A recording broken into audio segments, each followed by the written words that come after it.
Oke, Bismillahirrahmanirrahim. Assalamualaikum warahmatullahi wabarakatuh.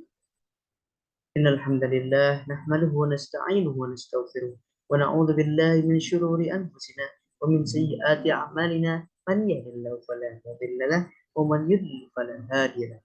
Asyhadu an la ilaha illallah wa asyhadu anna Muhammadan abduhu wa rasuluhu la nabiyya ba'dah. Amma ba'd. Baiklah, dalam kesempatan yang berbahagia ini, saya ingin memaparkan hasil bacaan saya atau mempresentasikan hasil bacaan saya dalam pelajaran ilmu pendidikan komprehensif dengan tema paradigma baru pendidikan untuk masa depan Indonesia.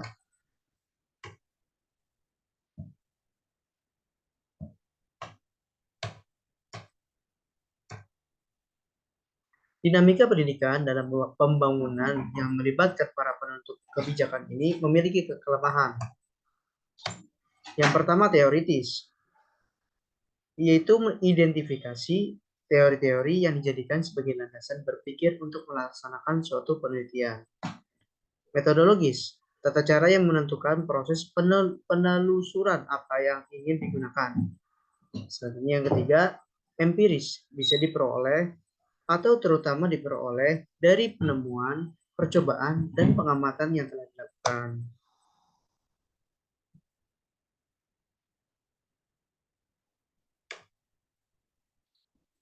Selanjutnya, tujuan penulisan untuk menumbuhkan wacana baru bagi paradigma pendidikan yang sering disimulasikan sebagai sebuah input, proses, dan output, telah menjadikan sekolah sebagai sebuah proses suatu produksi.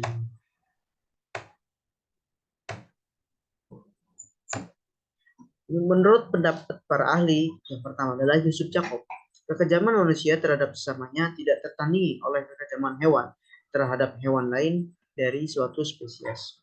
Yang kedua, Syarif Hidayat, untuk menganalisis bagaimana pendidikan yang kita impikan perlu menelisik beberapa komponen yang berkaitan dengan proses pendidikan, terutama sekali pada jenjang pendidikan dasar dan menengah.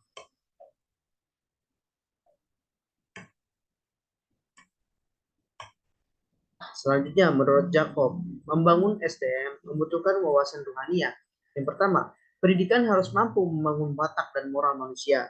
Yang kedua, pendidikan harus memiliki manfaat transformatif.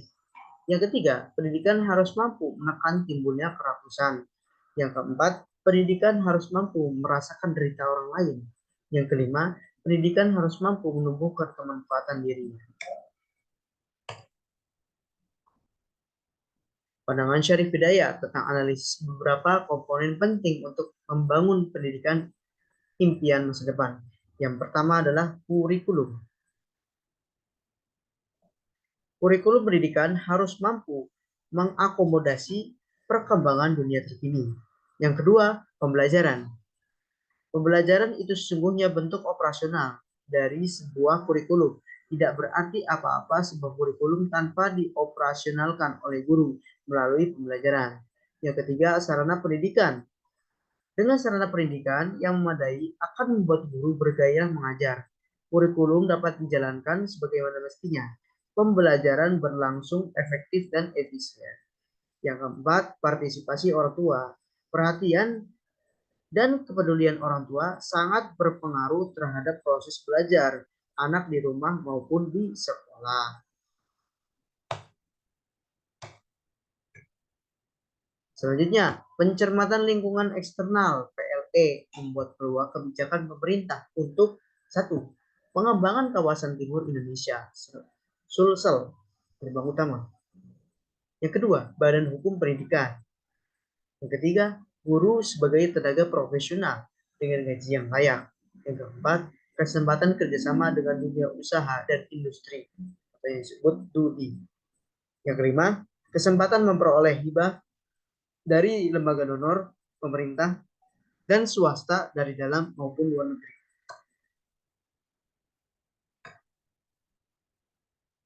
Peran pendidikan dalam masa pembangunan yang bersifat kompleks dan interaktif melahirkan paradigma pendidikan sistemik organik dengan berdasarkan para doktrin ekspansionisme dan teologi.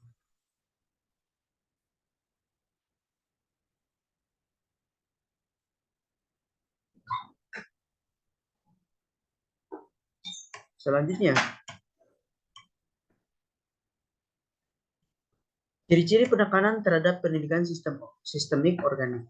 Pendidikan lebih menekankan pada proses pembelajaran learning daripada mengajar teaching. Selanjutnya, pendidikan diorganisir dalam suatu struktur yang fleksibel. Yang ketiga, pendidikan memperlakukan peserta didik sebagai individu yang memiliki karakteristik khusus dan mandiri. Dan yang terakhir adalah pendidikan merupakan proses yang berkesinambungan dan senantiasa berinteraksi dengan lingkungan. Selama 3 dasawarsa terakhir, dunia pendidikan Indonesia secara kuantitatif telah berkembang sangat cepat. Pada tahun 1965, jumlah sekolah dasar SD sebanyak 53.233 dengan jumlah murid dan guru sebesar 11.577.943 dan 274.545 telah meningkat pesat menjadi 150.921 SD dan 25.667.578 murid serta 1.158.004 guru. Menurut Pusat Informatika Balitbang Depdikbud tahun 1999. Faktor-faktor belenggu pendidikan. Yang pertama, sistem perundang-undangan kita.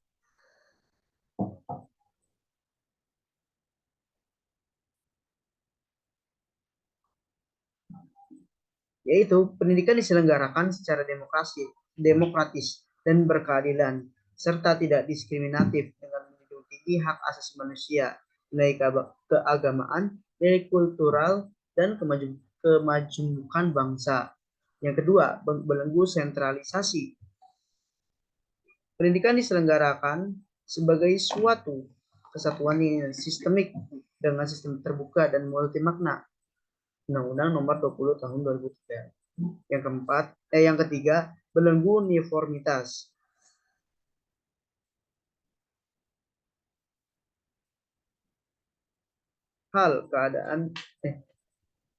Uniformitas. Selanjutnya, yang keempat, belenggu manajemen dan supervisi pendidikan. Adalah kegiatan pengawasan sekaligus pembinaan pada suatu institusi pendidikan untuk meningkatkan mutu dan kualitas kegiatan belajar mengajar di dalamnya. Saat dilakukan supervisi, suatu institusi pendidikan harus siap mendapatkan berbagai masukan guna perbaikan di masa mendatang.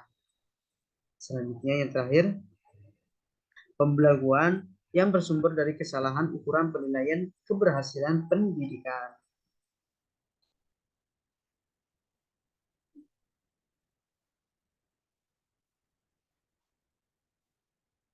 Itu adalah 7 kesalahan guru dalam proses pembelajaran. Dari sistem perundang-undangan diantaranya adalah tidak disentuhnya pendidikan luar sekolah. Terlalu syaratnya kurikulum. Misalnya kurikulum wajib untuk jenjang pendidikan yang banyaknya 13 macam. Yang apabila dibandingkan dengan Amerika, kurikulum SD hanya terdiri dari 5 macam saja. Selain itu, masih ada kurikulum wajib yang berlaku bagi semua jenis dan jenjang pendidikan sebanyak 3 macam. Bagi belenggu sentralisasi dan uniformitas dapat mencekal tumbuhnya diversifikasi yang akan menghambat terjadinya keunggulan. Belenggu sistem manajemen dan supervisi yang terlalu sentris terhadap administrasi pendidikan berakibat kurang memperhatikan terhadap proses pembelajaran. Desentralisasi program pendidikan menghasilkan otonomi bagi guru. Program ini untuk melaksanakan pendidikan yang terbaik sangat dibutuhkan.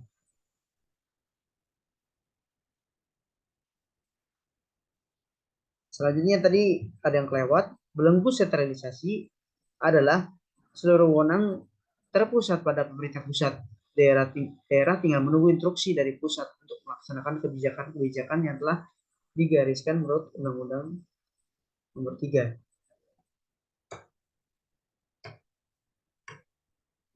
Menurut Brooks and Brooks 1994 menyitir pernyataan Piaget and Inholder yang menyatakan bahwa knowledge comes neither from the subject nor the object, but from the unity of the two. Yaitu berarti terjadinya interaksi antara subjek, yakni siswa, dan objek belajar, yakni bahan ajar, menjadi bagian yang penting dalam proses belajar dan justru bukan instruksi antara guru dan siswa seperti yang terjadi dalam sistem pendidikan sekarang.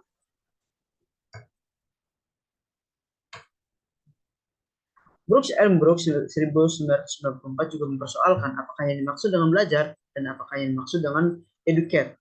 Mereka juga mempersoalkan bagaimana siswa belajar dan bagaimana guru mengajar, yang pada dasarnya dinyatakan bahwa construction of understanding is the core element in a highly complex process.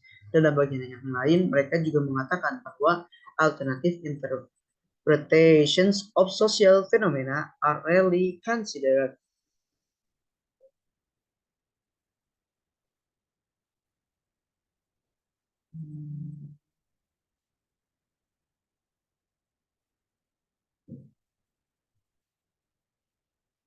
Considered. Oke. Oleh karena itu, paradigma konstruktivisme sebagai cara mengajar tidak hanya diberlakukan pada mata pelajaran tertentu, akan tapi menjadi model mengajar secara umum, terutama cara untuk mencapai subject matter objective, yang selanjutnya dapat dijamin kemungkinan fungsionalnya tujuan behavioral objektif dan setiap proses pembelajaran. Dalam proses pendidikan yang demikian, maka pengalaman dan kenyataan menjadi bahan dasar pendidikan yang penting. Tingkat kepuasan manusia yang cenderung semakin materialistis menuntut perlunya dikembangkan kepuasan spiritual menjadi alternatifnya. Manusia tidak hanya dituntut mampu secara rasional menganalisis keadaan yang mendorong tumbuhnya kepuasan material. Akan tapi lebih dari itu, mereka dituntut untuk mampu memperlihatkan kemampuannya untuk menangkap isyarat spiritual dengan meningkatkan kecerdasan spiritualnya. Dalam menghadapi kehidupan nyata, manusia seharusnya tetap memiliki hubungan langsung dengan Sang Pencipta. Keterikatan kita dengan Allah Subhanahu wa taala ini yang akan membuat kepuasan hidup kita tidak hanya sebatas kepuasan material. Namun demikian, pengembangan kecerdasan spiritual ini belum ada dalam dimensi tujuan untuk instruksional. Karena acuan pendidikan kita memang notabene masih menggunakan pola pikir yang sekuler. Thanks for your attention. Terima kasih. Mungkin sekian dari saya. Jika ada kurang lebihnya mohon maaf. Syukran. Assalamualaikum warahmatullahi wabarakatuh.